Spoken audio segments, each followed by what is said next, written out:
Congratulations, you have just found the #1 over 50 health and wellness podcast on the planet.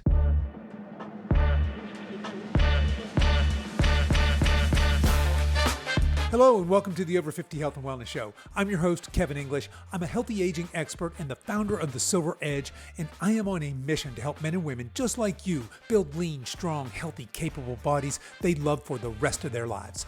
Today, I am joined by the incredible Silver Edge super coach, Jess Wold. With the holiday season right around the corner, we're diving into a timely and practical discussion on how to navigate this busy and indulgent time of year without derailing your health goals.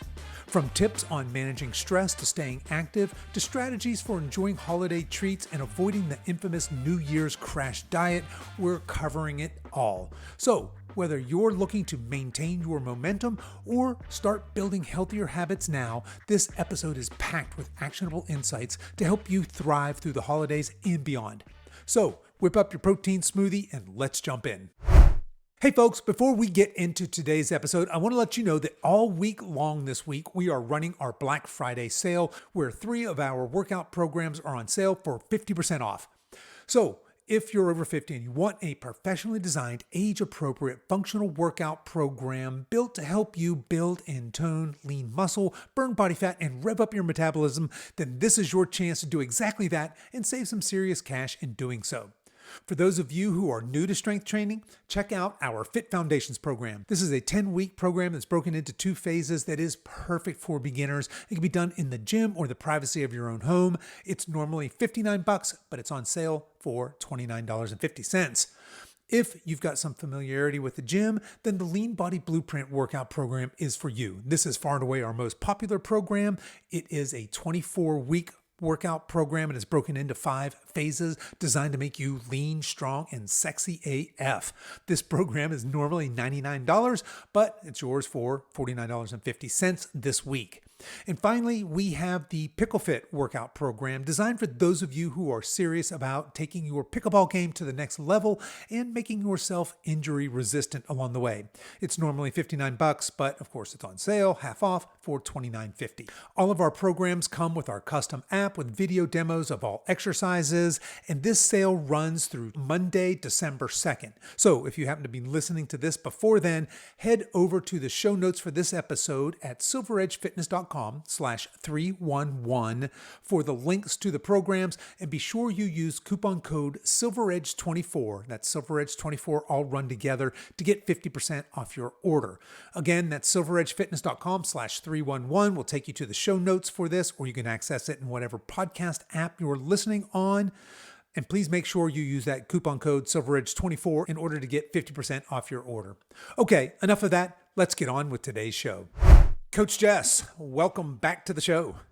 Yeah, always happy to be back. Yeah, I'm looking forward to having a chat. So this episode is going to come out right before Thanksgiving, but in full disclaimer, today is Wednesday, November 6th. So here in the U.S., we just woke up this morning. Yesterday was election day for us. I'm guessing the whole world knows we had a fairly historic election. I guess they're all historic, but this one seemed to have a lot of rhetoric, a lot of strong emotion and feeling about it. There's this huge political and cultural divide here in the U.S. And regardless of which side of that you're on, I'm guessing most people listening probably have a side, because there's not a whole lot of folks, it seems like. Or maybe, you know what? Maybe that's not fair. What's your sense of that? Are there more people that are centrist or in the middle, or do you feel like more people, the majority of us, are in one camp or the other? Oh, that's a good question. I do personally think we used to be more one camp or the other, and I feel like more recently people are a little more centrist, and I just think that's just the way it goes, like Yeah, over history, like the pendulum swings one the way pendulum and then it swings swings. the Yeah. other. And I do think that more people have more in common than not, and I do think that more people are a little more centrist than one side Yeah. or the other, Yeah. extreme one side or the other. At this point where we are and the issues at hand, I do think more people are probably centrist. Interesting take. Yeah, I think I agree. I do strongly agree that there is more that we have in common than divides us. I think a lot of us lose Hmm. sight of that.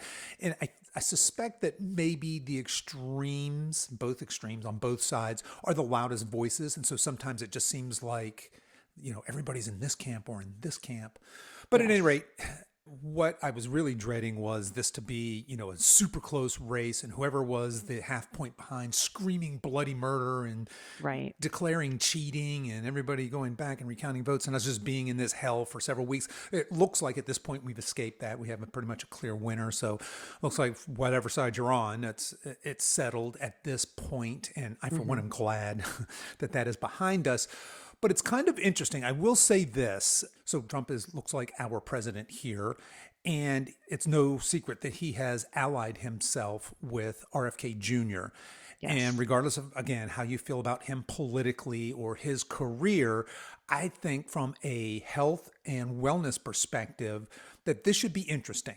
Hmm. So the rhetoric has been that Trump is going to put him in power where he can affect real change on our health, meaning our food supply, our pharma supply, etc. And RFK Jr. has made some very strong statements about what he would do if given this power. So, man, it's going to be interesting to see what happens because basically, even though he will have this power, it still seems like he's going to be a David against a Goliath when you look at the billions or even trillions of dollars that are invested in this system of processed foods and this system of pharmaceutical drugs, etc. So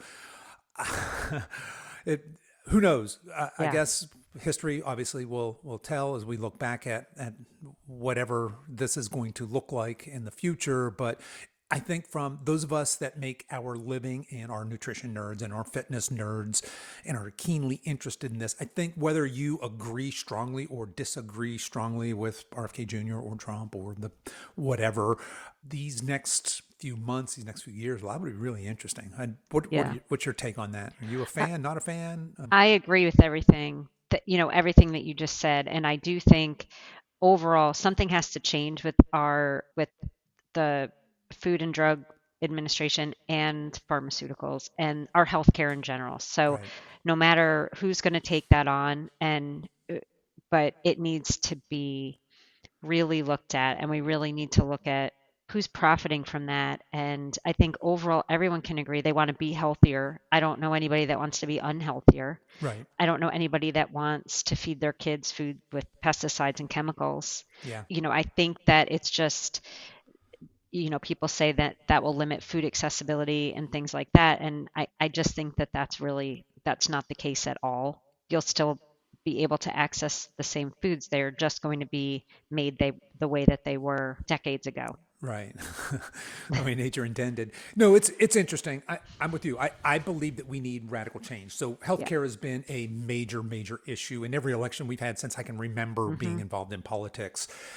And the take up until now has been, hey, we need to spend money for people to have access to healthcare. Clearly, we do. However, when we look at the $4.5 trillion of medical spend that we have here, and then we look at the statistics and say that up to 80% of that is treating symptoms of metabolic disease, in other words, lifestyle Right. diseases, it just doesn't seem like no matter how much money we spend to treat, and I'm using air quotes here, Yeah. to treat those symptoms, we're not doing anything to affect the cause. But the root cause is very ingrained, very embedded, and it's a very large financial reality. So it's going to be interesting to see what happens here in the future with, like you said, with the whole ultra processed foods and with the pharma. And, when you look at people like Nabisco and Coca-Cola and PepsiCo, when you look at people like big pharma, when you look at private healthcare, they are their mission. If you go and look at their mission statements, not to make America healthy again, it's not to enhance your quality of life as a consumer, it's to return shareholder value. It's to make money. Right. And the way they do that is by making ultra processed foods very addictive so that we eat more and more of them because Wall Street's not interested in you just holding place, right? Just selling $100 million this quarter. If you sold $100 million last quarter, you darn sure better sell 110 million this quarter, right? Yes. That's what Right. Wall Street is interested in. You get punished in your stocks if you don't. Hmm. So there's all these pieces in motion here, and it's going to be interesting to see what happens here, if any of that can be disrupted. if we can make America healthy again. I don't know, but one way or the other, it looks like there could be for the first time in our lives, some very real shakeups here, and we'll see how that all shakes out. Yeah. And I do think it has to start, something has to start to change Right. there. And we'll see, like you said, We'll but see. I'm Yeah. just glad that somebody is very passionate about it. Somebody, And now they somebody in have a power is place. passionate about it Yes. at this level, not hey, we need to raise taxes so we can get health care for people that can't afford it, which look, I'm all for health care for people that can't Yes. afford Yeah. it, but we have a very, very broken system. So yeah, I just, it's interesting. Well, we're going to see how this all shakes out. So speaking of ultra processed foods, before we started recording here today, I was telling you, we both follow that guy, Metabolic Mike, on Instagram, I think. He's got a great YouTube channel. If you Google, I can't remember the name of the channel right off the top of my head, but if you Google Metabolic Mike, he'll come up on his Instagram and that'll point you to his YouTube. But he's one of the voices out there that's really kind of taking on he's somebody that I follow, I respect very much. He's got a very health first, very science back idea of healthy food, healthy living, healthy lifestyle, etc. And going back to kind of this whole political change, maybe and how we address health. I think there is a grassroots movement there. There's people like Metabolic Mike. These people have large platforms on social media that are sounding the alarm about, hey, what we're currently doing isn't working, right? You've got Dr. Casey Means out there. She's getting a bigger and bigger platform. #1 New York Times bestseller book recently. She was just on Rogan podcast, so she's really coming out. Food Babe is out there. She's organizing marchers to go up to Battle Creek, Michigan, and they had that big protest outside of Kellogg. She's got a huge platform and is obviously using that to bring awareness to this. But Metabolic Mike was talking about, on one of his recent YouTube videos, talking about a new study. And I'm going to get to the new study here in just a minute, but I want to back up because I've talked about a very similar study before on this podcast, and it's this. There was a study a while ago. I can't remember. This has been a few years ago. But basically what they did is they took people and they put them in a room and they gave them access to all kinds of food, processed food, ultra processed food, whole foods. And then they took another group and they gave them access to just only real whole foods. And they didn't give them any instructions. They weren't told that this is a diet study or anything like that. And so they left them there, I think it was maybe a week or two, and they would choose were free to eat whenever they wanted. They could choose whatever foods they wanted. And then at the end of that time, they swapped them. So if you were in the whole foods group, then you went over to the processed foods and vice versa, right?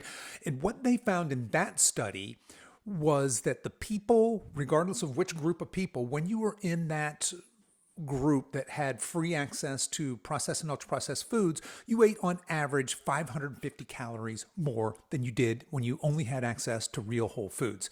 Wow. Now, that's interesting, right? Yeah. Wow. 550. So yeah. And Jess, as a nutrition coach, we know what that adds up to in a week, right? 550 calories a day in excess. It's going to lead to, and the math isn't perfect, but that's roughly a pound of Exactly. weight gain a week Yeah. if you do the metabolic math on that, right? Again, that's not perfect math, so nutrition nerds, don't come at me.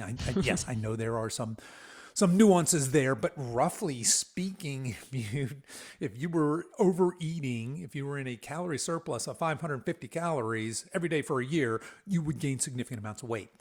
Now, this new study is even more interesting. It's very, very similar. This is a study out of Japan, and I wrote it down, what it's called. The title of the study is Ultra-Processed Foods Cause Weight Gain and Increase Energy Intake Associated with Chewing Frequency, a randomized open-label crossover study. So here's what they did. They took a group of people and they gave them only access to processed and highly processed foods, and they told them to eat, and they were in a controlled environment. That's all they had to eat. They could eat whatever they want. Again, they weren't given any specific instructions on eating. They were metabolically healthy. So they had to go to Japan to do this study because it would be hard pressed to find a cohort of people metabolically healthy in the US, but this happened in Japan.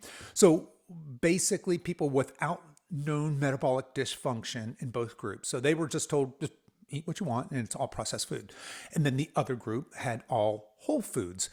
And they, again, then there was a period, what they call a washout period. So as opposed to just right after they switched, they left a washout period, and then they brought those same groups back in and they swapped them.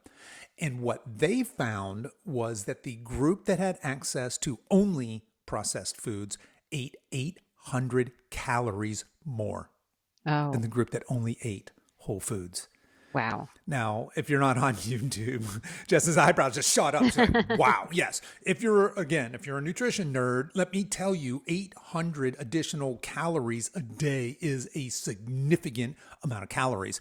So here's what's really, really crazy, because we talk about, hey, look, you go on a vacation, just don't go completely nuts. You're not gonna gain a whole bunch of fat when you come back, etc.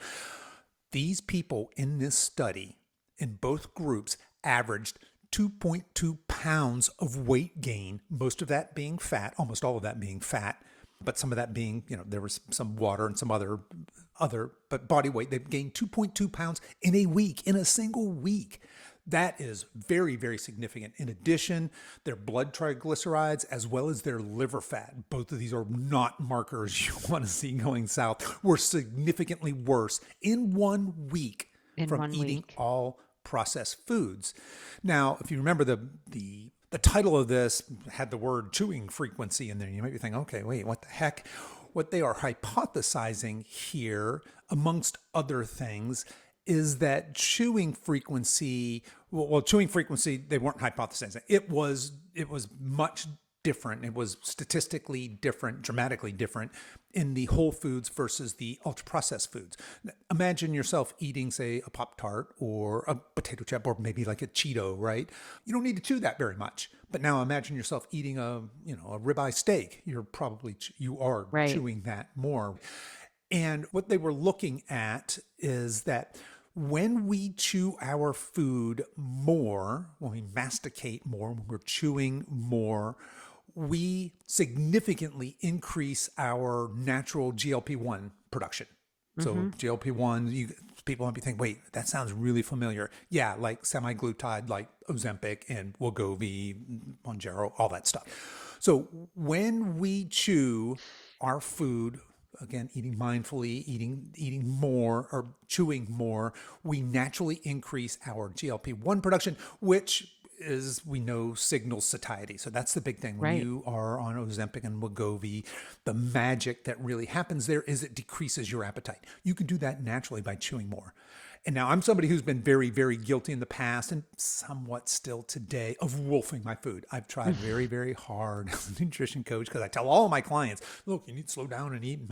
mindfully and without them electronic distractions. And I'm way better than I used to be, but I still catch myself just gobbling food because I'm going from one thing to the next, right? Hmm. So as it turns out, and they were looking at, I can't remember the number of chews with whole food was like, the average was 40 chews or something like that. And with the ultra processed food, it was 14 or something, some kind of number like that. But really remarkable study. What was Yeah. really surprising was just how much damage was done in 1 week from processed foods. Right. And there's just so much of our population that eats that way. Um, 75%. yeah. We know, I think it's 74 something percent now of our American diet is processed or ultra processed foods. For children, it's, what's the statistic? I think it's north of 60%, might be close to 65% is ultra processed. Ugh, yeah. We're just poisoning children. So yeah, a remarkable study. Hopefully this thing gets some legs. I mean, we see some ridiculous studies out there. This one seems to be very well done. Hopefully it spurs some more similar experiments. But yeah, the whole ultra processed food market and there's this kind of, well, if you just eat it in moderation.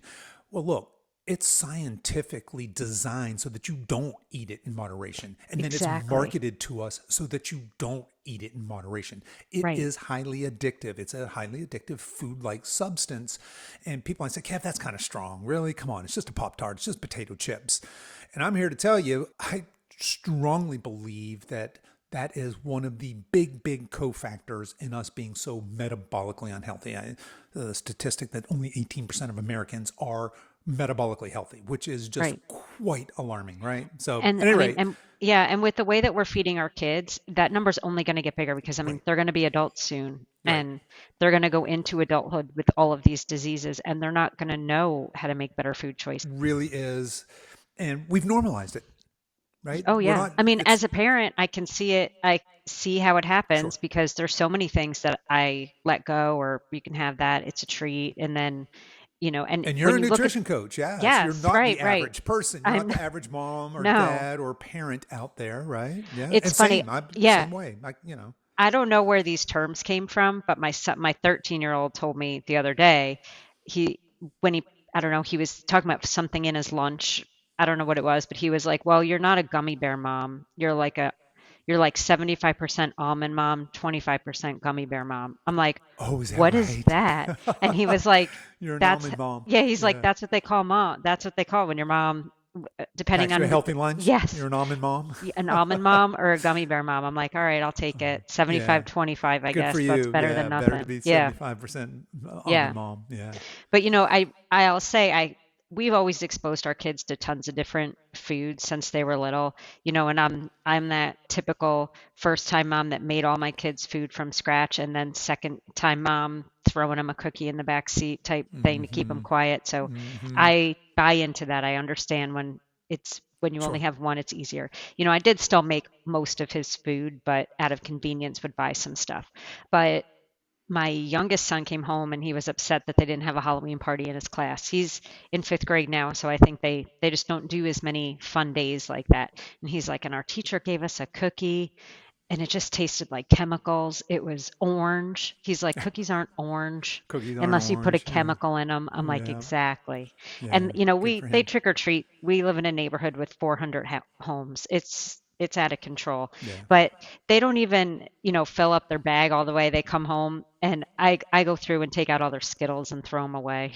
Good for you. Yeah. Yeah. I'm like, you can have all the chocolate stuff. Some of the stuff, gummy stuff is okay. Not Yeah. okay, but Right. they Right. enjoy it. But to Yeah. me, Skittles are just that one. I mean, there's literally not even close It's the to a worst real of the worst. ingredient. I Yeah. saw a study on, speaking of Skittles, and I think that somebody tested a bunch of candies for the highest glycemic glucose spike, and I think Hmm. Skittles were number one on that candy list of just pure insulin spikes. So Yeah. So yeah, they if all you're go in the if you're garbage. running a 100-mile ultra marathon, maybe pack some Skittles. That might be Yeah. That's might not be a bad good. idea. But Yeah. other than that, I'm not Yeah. sure there's a good case for tasting the rainbow, so to speak. No, Right? we're not throwing those in the lunch or anything like You're not that. throwing That those in the doing the lunch. Yeah. teachers a favor. Yeah. Yeah. Yeah. Yeah. Yeah. I mean, you'd said something there a minute ago about convenience, and I think that's what's happened. I strongly feel like we've just traded our health for convenience. I can Hmm. remember taking my kid to school and watching kids, a mom with a bunch of kids, and they're piling out of the minivan, and I remember them jumping out, and they've got the 16-ounce cola in one hand and some sort of a packaged muffin kind of thing in the other, and the kid's hurrying up and finishing it before he runs into the school. And to me, that's sad. That is just setting that kid up for a lifetime of ill health. But in Hmm. that mom's defense, I don't know what's going on in her life, in her Right. house, and clearly, she's probably doing the best she can. But on the other hand, we have a broken system. So just tying this full circle with the whole political thing. Look, in full disclaimer, I've said this before. I am literally a card-carrying libertarian. I do not believe that government really is going to save us, nor should it Hmm. when it No, comes to yeah. our health. I'm with you. But I have to say that this is the first time that I can remember that health is actually going to have a serious political look. So again, whatever side of the divide you happen to be on, or maybe if you're more in the middle, time will tell, right? We'll see what happens here. But I think that's interesting. Yeah. All right. Well, Jess, here's a segue for you. I got to tell you what I did this weekend. Speaking of ultra processed food. So, my daughter, Emma, she's now 21, and she's a freaking beast. You probably remember her from CrossFit when she was just a little skinny thing and kind of a beast, but just a little tiny skinny thing. Well, she took to bodybuilding. She took to getting strong, and she is a freaking beast. Well, so she and I, our routine, we do every weekend. We work out together. So we went to the gym, and she was on the way to the gym. She said, "Hey, Dad, have you seen this TikTok thing?" Look, I'm on TikTok like once a month when I think, you know what, I should probably post something on here. But no, I didn't see the TikTok thing. She was saying, yeah, we're going to do this after our workout today. So I don't know if you've heard this before. I'll be surprised if you have. I'm guessing this is a young thing and hopefully it's fairly niche. I don't know. But what she said, these kids that are bodybuilders, what they're doing after their workouts is you go to a gas station that has fountain drinks. You get a 40-ounce cup and you fill it 2/3 of the way or so with ice. Then you take and you get a Coca-Cola and you fill it halfway full. And then you go over to where they keep the Core Power, those muscle milk type drinks that have 42 grams of protein. Yeah. You buy one of those. So you're going up to the counter, you're paying for your muscle milk, you're paying for your, you got a big cup, but it's only half full of Coca-Cola. And yes, you pour the, have you heard this? I've seen it. Yeah. Oh, you've seen it. All Yeah. right. So it is more of a, okay. I did that this weekend. I can't remember. I couldn't tell you the last time I had a Coca-Cola. It was probably 10 years ago. I mean, I just don't drink sodas. I don't drink diet sodas. And they don't really appeal to me. So after our workout, we went. She was very insistent we do this. She said, yeah, Dad, it's not as horrible as you think. It's not as bad as it sounds. I mean, well, it sounds pretty bad. You're mixing a not very healthy protein milk, if we can call it milk, with a Coca-Cola. I mean, that doesn't sound, nothing about that sounds good. I have to tell you, it's not as disgusting as it sounds. It's kind of disgusting, but it's not as disgusting as it sounds. It kind of has a cream soda sort of chemically kind of taste, because those Core Powers kind of have a chemically taste anyway. But as I was thinking about it, from just a purely physiological standpoint, right? I can remember back in my triathlon and marathon days, one of the liquids that would be at an aid station would be a flat Pepsi or Coke. Okay. Again, because unfortunately, you're getting some artificial colors and blah, blah, blah in there, but you're just getting high fructose corn syrup. You're just getting carb. And so if you think about it, right after you work out, especially if you're 21, you can get away with anything. Not that you should, but you're in this very anabolic window. In the bro circles, that's known as the window of gains, right? So that meaning your muscle is ready to onboard some carb and take care of it and some muscle protein synthesis. And we're also adding some protein, a decent shot of protein. So I'm getting 42 grams of protein, probably that many or more grams of carb. So in a way, it kind of makes sense, but in a way I'm just, to be clear, that's a one and done. And I am not advocating anybody out there goes and gets a Coca-Cola. I mean, do it once, but you're not going to do a whole lot of damage doing it once if you're feeling crazy. But so this is the thing. You've actually heard this. I thought I was going to surprise you with this story. No, I mean, I don't know anybody personally that's done it, but I've seen now it you do. I've seen it on Instagram. Today's the day. I've seen people do it on Instagram, and also people getting like a Coke from Chick-fil-A and then bringing it home and putting coffee creamer, like flavored coffee creamer in it. Instead of and that looks disgusting. The cream and the soda, cream and soda. I don't know. Yeah. I was wondering, is this going to curdle? I mean, what happens when you put milk in Coca-Cola? It doesn't sound like a good idea. No. And I'm with you. Like, I don't drink soda. I mean, I don't think I've had a full soda since I was like 22. I remember when you used to get like email forwards all the time with like jokes or facts. Like, instead of things being posted, you get like forwards from your friends. Right. Yeah. I remember getting a forward about soda, Coca-Cola, because I used to drink a Diet Pepsi with my lunch every day when I had, my first office job. And it was saying how like they use cola to like clean up blood stains. You can dissolve a nail in Coca-Cola. And that's the one that stuck with me, because I went home and I was telling my mom, and she's like, oh, yeah, I always do that as an science experiment for my kids. Because at the time she was a second grade teacher. I was like, wait, that really happens? She's like, I'm like, I could never stomach soda after that. Because I was like, if that can dissolve a nail, what is it doing in my stomach? Coca-Cola. You pour it on, you got some stuff, corroded battery terminals, throw a little Coca-Cola on there and a wire brush, and that sucker will come clean. Horrible stuff. It is. Anyway, I thought I would share that with you. Speaking of... That's interesting. Yeah. Speaking of the highly processed food. I mean, look, I eat 90% whole foods these days. I rarely eat processed foods. Every once in a while, it's a treat. But after this new study and just kind of all the awareness, I'm becoming radicalized when it comes to real whole foods. I'm illegally obtaining, hopefully the FBI or nobody's listening, but I'm illegally obtaining raw milk and consuming that. They might come. Yeah, right. Yeah, I might have to cut that out of this episode here so they don't come storm my house like they did poor Peanut the squirrel I was there. just But going to say, as long as you haven't domesticated a squirrel. yeah, I think it's. Oh, I don't think it's hilarious. In fact, no. but Yeah. just golly, I mean, so I guess that was in New York State, right? It's illegal Yeah. to own a pet squirrel. It's legal to shoot them. It's not legal to have them as a pet. And I do think it's funny that they went in and the poor squirrel and the poor guy, right? I But know. apparently the squirrel had an Instagram following of like close to 500,000 followers or something. It's Yeah. probably double that by now. But yeah, although because I follow a lot of libertarian accounts, their libertarians are just freaking, as you might imagine, keep the government out of my house. They're not happy at all about armed people storming this poor guy's house, No. confiscating his pet and euthanizing it. It's like, what the hell? Yeah, we It live in made wacky it, times. it made no sense. Yeah, None at and all. look, I mean it's got national attention. Normally Yeah. you would think, somebody who had an illegal pet and they euthanized it, but yeah, crazy, But crazy, like it crazy wasn't, world. I mean, there's people with tigers.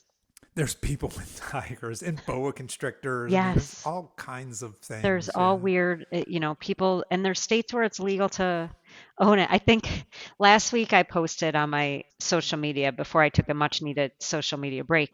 And it was like, if you're, sick of looking at maps, here's one where in the states it's legal to own a raccoon. I saw that. I saw Yeah. that meme. Yeah. And in North Yeah. Carolina it is. So, Right on. Yes. yeah.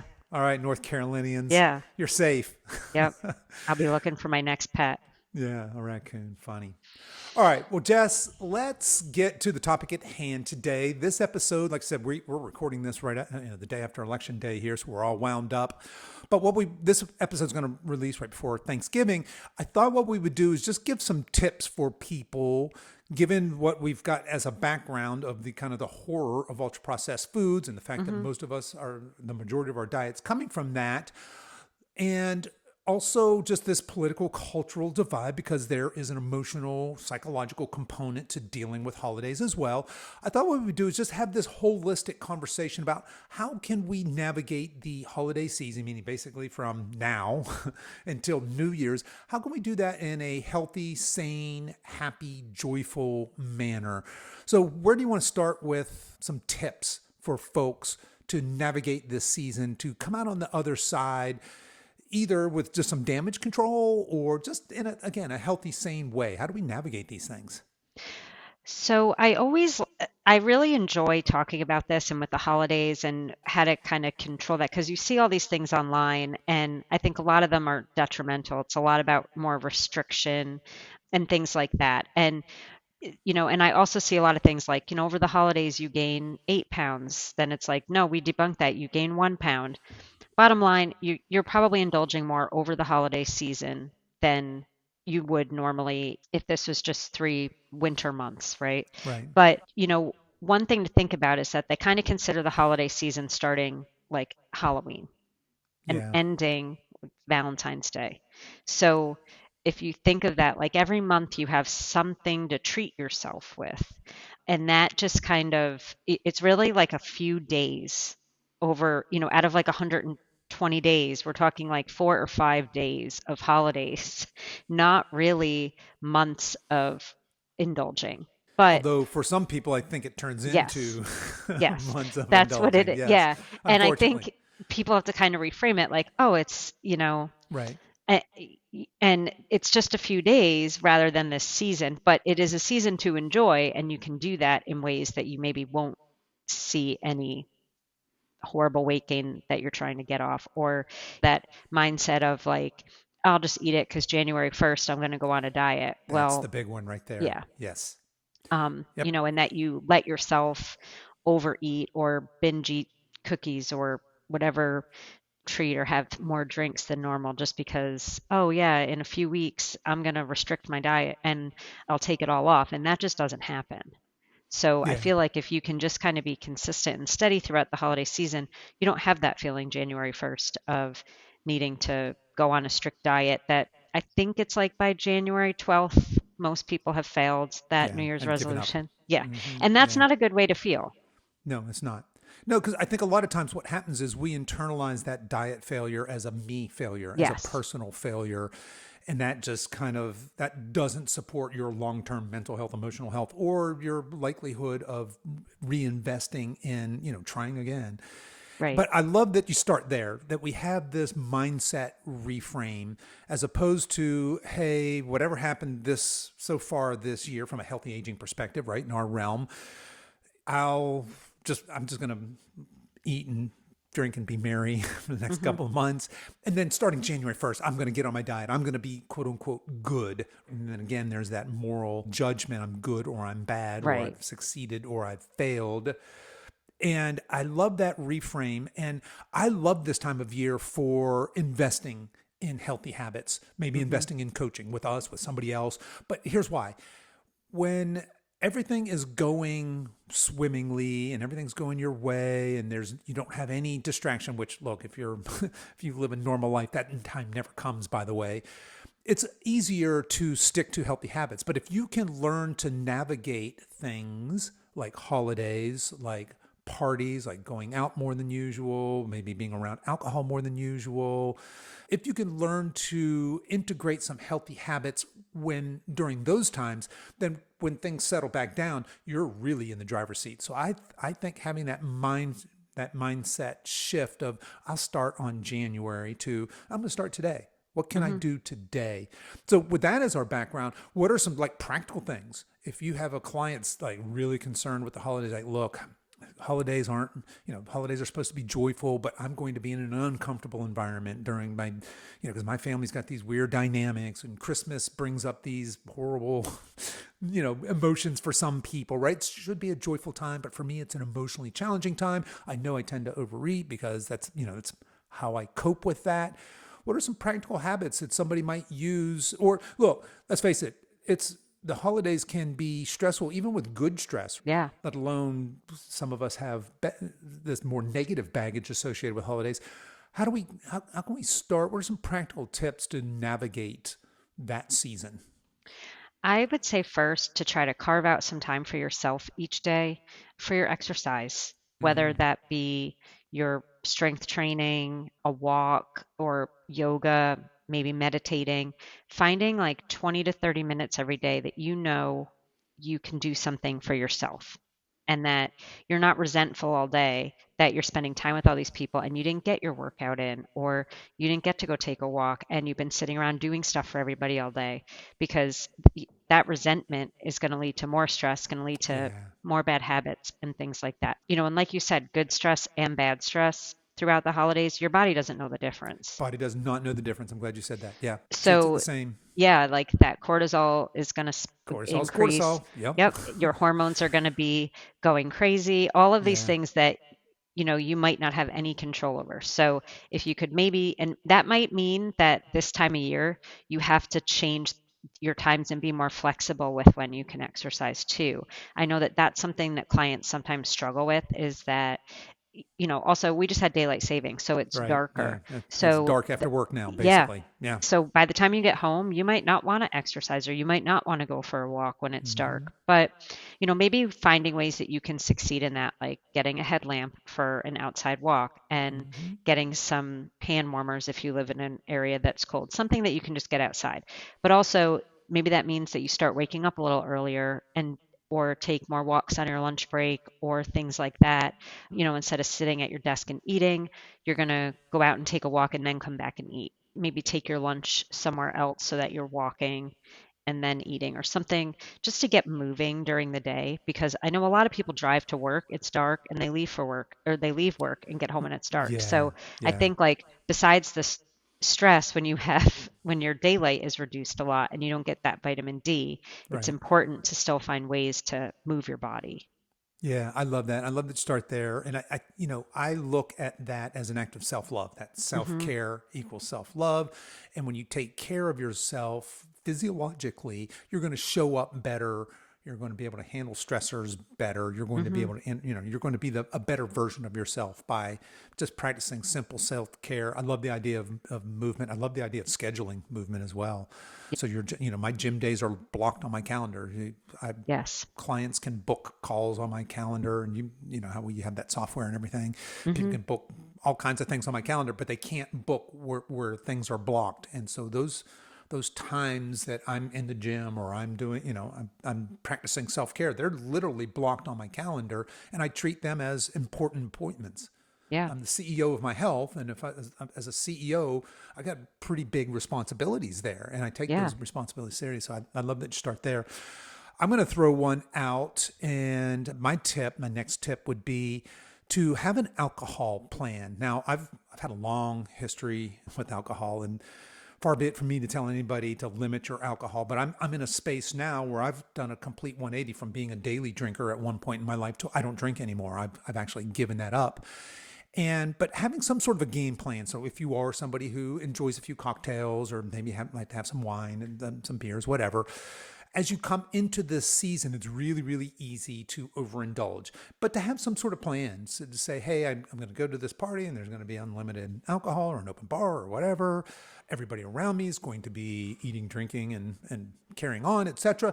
But having some sort of personal accountability plan there and saying, okay, well, I'm going to allow myself to have 2 drinks, and I'm going to stick to that, or some sort of a game plan before you go in, as opposed to, I'm probably not going to drink that much tonight. I'll just get in there. And then what happens? You have 2 and you're starting to feel Mm-hmm. good. Yeah, one more wouldn't hurt. And then after you have that third one, you're like, oh, what the heck? That feels really good, man. Might as Yeah. well have another one. And next thing you know, and of course, when going back to that self-care thing, when we drink specifically in the evening, and I'm not advocating day drinking here, but when we drink later in the day, we are 100% disrupting sleep. I've had people say, no, it helps me fall asleep, Kev. And I'm like, sure, okay, fine. But it 100% disrupts that critical deep sleep and REM sleep, those Yeah. restorative phases of sleep. So we have that. Look, let's not sugarcoat it. Alcohol is metabolic poison. I don't care how you spin Right. it. I don't care what wine people tell you about resveratrol in my red wine. No. No. And I mean, it stops once you Yeah. start drinking alcohol, your digestion slows down and Yeah, is it's compromised because your body's trying to rid yourself of a toxin, right. what Right. it views as a toxin, and it's It got to get does. rid of Yes. that before it can digest, Right. the whatever food you ate. So your sleep is impossibly Disrupted. disturbed. Yeah. And we all know what happens. You wake up the next day and you feel kind of groggy, and we've romanticized that. We have movies like The Hmm. Hangover, and look, I'm a big fan actually of The Hangover. It is in fact hilarious, and so we've kind of, as a culture, we've just kind of, oh, it's funny. You got wasted last night, and you don't remember what you did, and now you can barely move. Ha ha ha ha. But there's some serious metabolic and health consequences that come along with that, and I think also there's some not just the health consequences that come up with that, but we're going back to, hey, for some of us, we're going to come into a stressful season, and this is just going to exacerbate that emotional stress, that psychological stress. And then for me, of course, look, as a personal trainer and a nutrition coach, I've always approached alcohol from the standpoint of, okay, I know it's not good for me. I know what it does metabolically, and that's why I was limiting alcohol. And I think it was 2 years ago. I had, I can't remember her name, Katerina. Anyway, I had a guest on the show, and her whole thing is, what was her name? It almost came to me. At any rate, I had a guest on the show, and I'll put a link to that in the show notes here if I remember. But she did a podcast episode, and she's a sober curious Okay. proponent. She's like, look, I'm not judging anybody for drinking if you want to drink, but I am saying that you should be sober curious. You should be curious about it. And in that, she said, look, look, you know the reasons why you shouldn't drink. You're a coach. You get it. But that's not why I tell people they should be sober curious.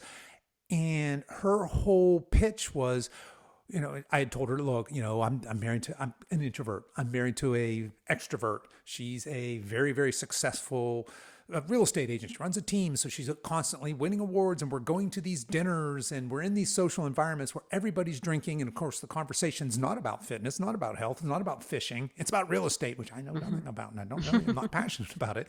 But everybody's got a drink in their hand. And I was telling her, I said, those are the moments where I have to have a drink. I just have to have a couple, because what happens is this very interesting thing is I get that social lubrication in me, and all of a sudden Kevin can participate just fine in a conversation about real estate prices in Wilmington, North Carolina, and the market in general, and lending practices, and I'm the life of the party.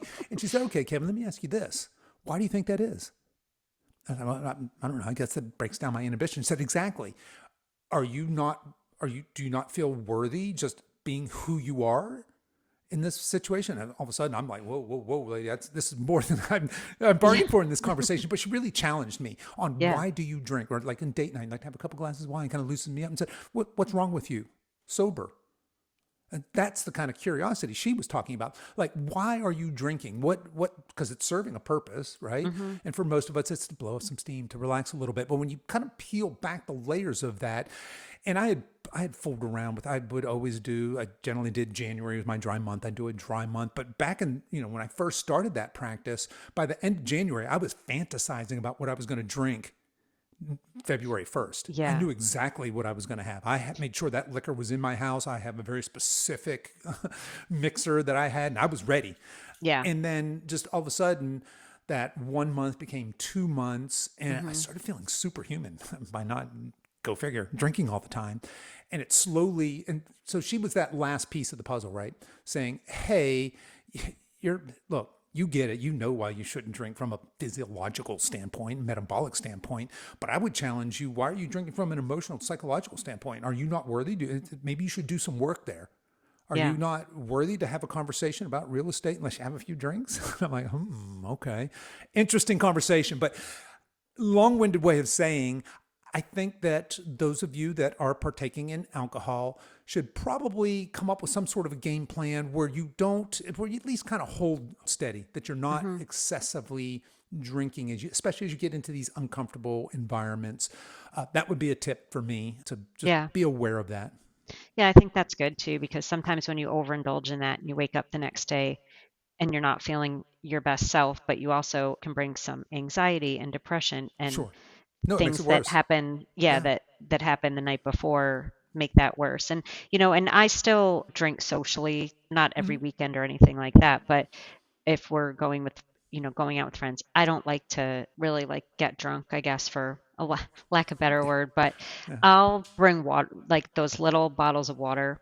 I'll pack Mm-hmm. them in our cooler. We live in a very social neighborhood, so if we're going to a friend's house, I'll bring, maybe two drinks with me and some water, and I'll drink a water when I get there. And I don't usually drink plastic water, but I find that I will drink those rather than if I bring my water bottle with me and I can't see how much I drank or I lose it and I leave, it's sitting Right. at this Yeah. table. And so I just bring that when I go to the cooler. I drink a bottle of water.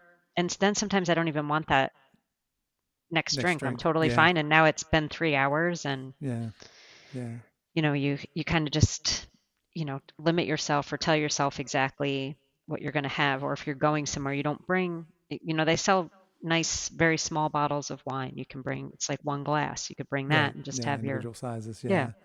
Yeah. I know Coach Monica tells her clients when they talk to her about drinking, it's like, is it 12 ounces or 16 ounces? She has a very specific amount of water you drink between each and every drink. I think Hmm. that's another, that would help at least slow you down if you had to drink 12 ounces of water between every drink. Yeah. Now, the pro tip would be not to game the system by making your drinks a double, because Right. Oh, you're gonna true, have to true. drink. Yeah, you'll be peeing a Yeah. lot all night. But yeah, Don't give them any ideas. Don't give yeah, anybody. right. Just kidding. Yeah, I mean, the truth is, if you're going to have that, I also tell clients too, if you know that you're going to go socialize, and at the Silver Edge, where we, when we're doing nutrition coaching and we're having clients track their alcohol so we can, as coaches, can see what Hmm. they're consuming. I do tell my clients, like, you're putting that in as carbs or fat, right? Like, even if you're having a beer that says it's only 100 calories and no carbs or 2 grams of carbs. Well, where do you think those calories are coming from, right? However, they've been able to get away with labeling, that there's only Yeah. 2 grams of carbs, that would mean that your beer's 8 calories, which it's not. So, Which it's not. you know, Yeah.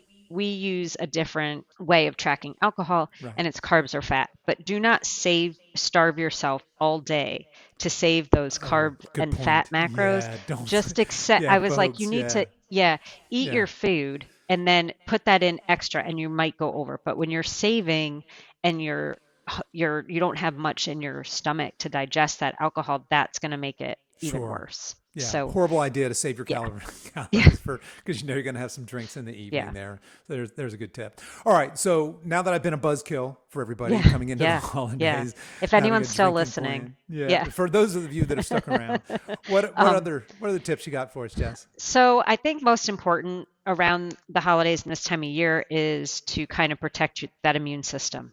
Mm-hmm. Um, so last year we did a client holiday challenge, and one of my challenge points was to eat 3 servings of vegetables and 2 servings of fruit a day. And that really kind of increases that vitamin C, Mm-hmm. fiber, which is helping Mm-hmm. that gut microbiome Yep. stay healthy, and is kind of where your immunity is starting, in your stomach with what you're eating.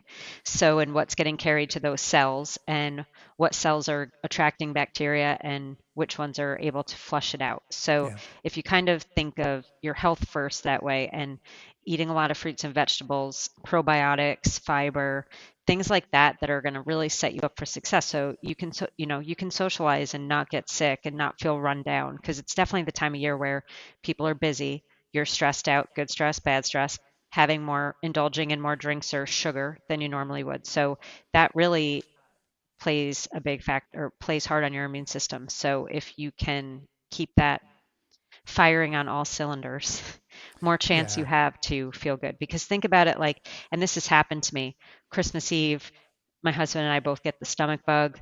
We were just so run down from, Right. being Yeah, here and your immune there. system Yeah. was probably trashed, and Yep. you probably would have Exactly. fought that off in a healthier state. But Yes. yeah, no, Yep. Yep. We yep. were, getting ready to travel, had 2 little kids at the time, babies. They, busy with owning a business and getting that. And, there's just a lot that goes on. So if you can, along with your workouts, if you focus on your protein, which we forgot to say, but, eat your Oh, that was going protein. to be, yeah, actually Yeah. go there Okay. because that's what I was going to say next is, Yeah, yeah, eat your protein, focus on, and if you can say, focus like, on your every day protein I'm going to daily. have Yeah. 3 servings of vegetables, 2 servings of fruit, or at least 1 serving of fruit, you're going to get a lot of micronutrients in there. Mm-hmm. And that's also going to fill you up.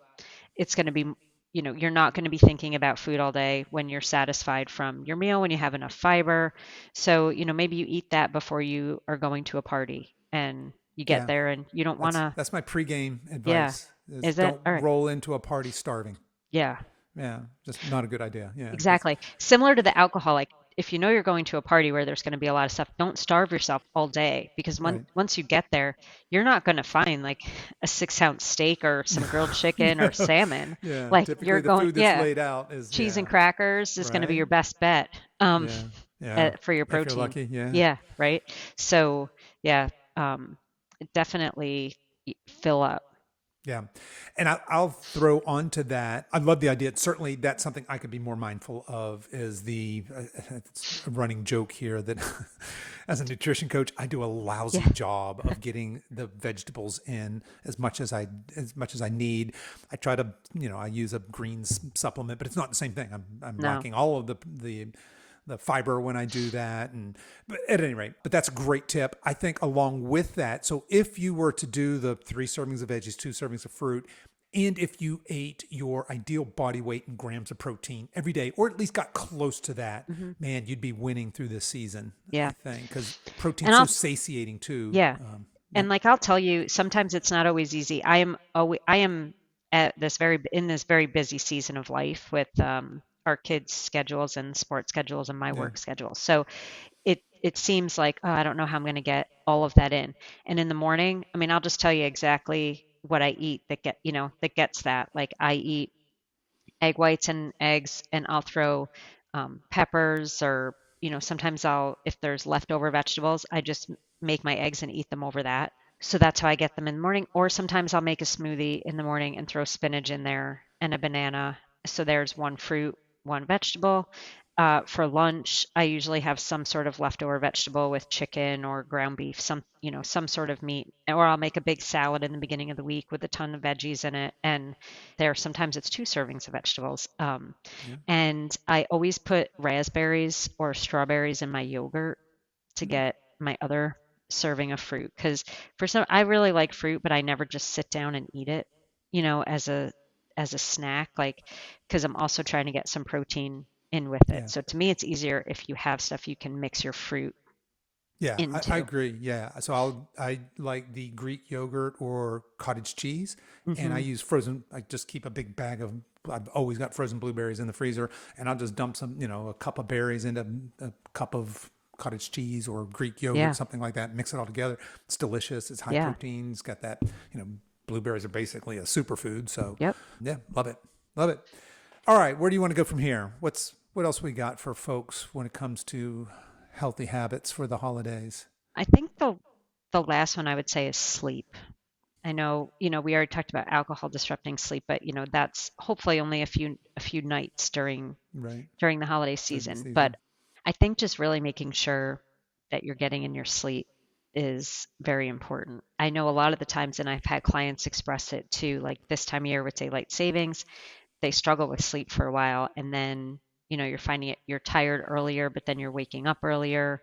Just kind of leads to a weird sleep pattern for a while. So I would say, make get in a good sleep routine at night. Right. Really, this is a good like, I read this once. I don't know, how true it is or how it applies to everybody, but that with daylight savings and the winter is kind of a time of year where people, animals hibernate, or people a long time ago would spend a lot more time in the house. And this is your time to like take care of yourself and feed yourself and all of those things and kind of hunker down. And I'm not saying don't get outside and do things, but you don't always have to be busy. Even though the holidays seem like a busy time of year, you don't always Hmm. have to be busy. You can say no to things and prioritize your sanity and a good night's sleep. Yeah, I love that saying no to things, especially I think it applies to a lot of you super ladies out there, you caregivers that have those strong caregiver genes, or those of you out there that have a hard time saying no, or those of you that just it's baked into your DNA to show up for other people. Bless you for that, by the way. But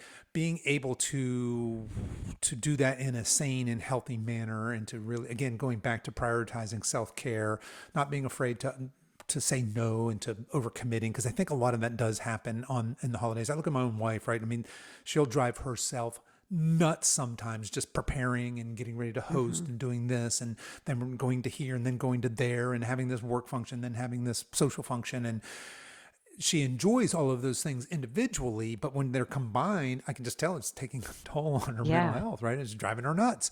And just so being aware and not being afraid to say no, I think that's a big one. Yeah. Obviously, everybody knows how we feel about sleep here at the Silver Edge. I've been so bold to say it is the foundation for over 50 healthy aging, but just having that very consistent sleep. And we all anecdotally know that feeling of waking up after having a really good night's sleep. We feel like we're superhuman and ready to take on the world. And the opposite is true. When we have that crappy night's sleep, we Hmm. make poorer food decisions. We make poorer decisions in general. We're in a crappier mood. So figuring out how to bolster that sleep and keep that routine through this holiday, I think, is a great one. You had Yeah. mentioned kind of hunkering down and days getting shorter.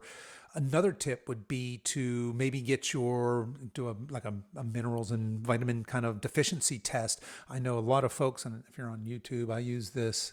I don't know if you can see it, but Oh, this Thorn. Thorn vitamin D plus K2 Hmm. supplement. So vitamin D supplementation during the winter, because basically if you live anywhere in the upper 2/3 of the United States, even if you're outside during the day, which a lot of us probably aren't during Right. the shorter days, you're still probably deficient in vitamin D. And we know vitamin D with K2 is the best way to take that.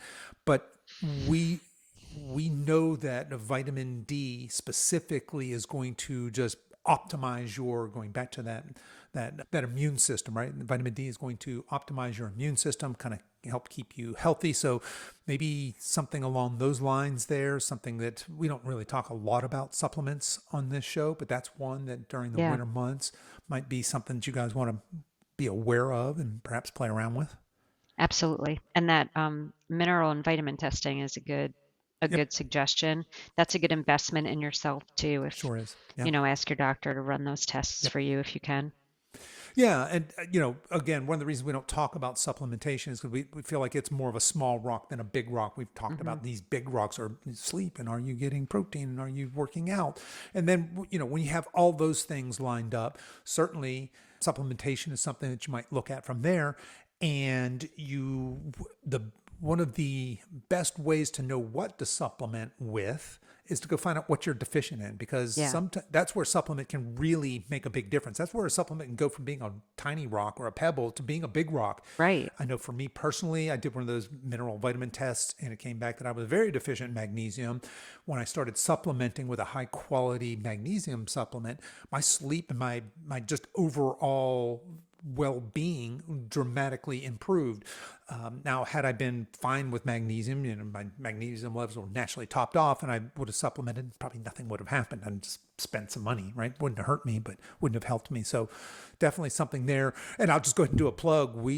At the time of this recording, we've just released a brand new guide, a free guide. It's something like the Over 50 Guide, Ultimate Supplement Guide, something like that. But it's top 10 supplements that those of us over 50 might want to consider. So you guys that's over at silveredgefree.com. If anybody's interested in that, then go check that out. But Jess, where do we want to wrap up here? I think, just telling people to enjoy yourself over the holidays, say no to things that aren't going to serve you, focus on some self-love and self-care. I think everybody's worthy of that more than anything else. Right And on. look up ways that you can try to eat healthy and get your protein and fruits and vegetables in starting now. Starting now. Yeah, 100%. I'm with you. And folks, if you're looking for a community to help support you, keep you accountable, you might check out the Over 50 Lean Body Blueprint. That's our free private Facebook group. The only thing you have to do to join that is answer a couple of questions and agree to the terms and conditions. Terms and conditions are basically be nice, don't be mean. So nothing crazy there. But we'd love to have you in there. We'd love to support you on this healthy aging journey through these holidays. Love to hear Yeah. what you do to practice healthy habits and keep yourself, quote unquote, on track through the holidays. But Jess, I want to thank you so much for taking the time, coming on the show, being our co-host today. And until next time, folks, stay strong.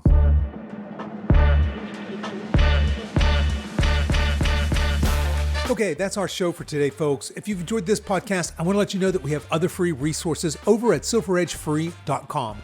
There, you'll find our free guides with our top tips on nutrition, exercise, and healthy lifestyle to assist you in your weight loss and fitness journey. So feel free to head over there and download anything that looks useful to you. I will put links to everything we talked about today, including those 3 workout programs that are on sale for 50% off. You guys can find all of that in your show notes over at silveredgefitness.com/311.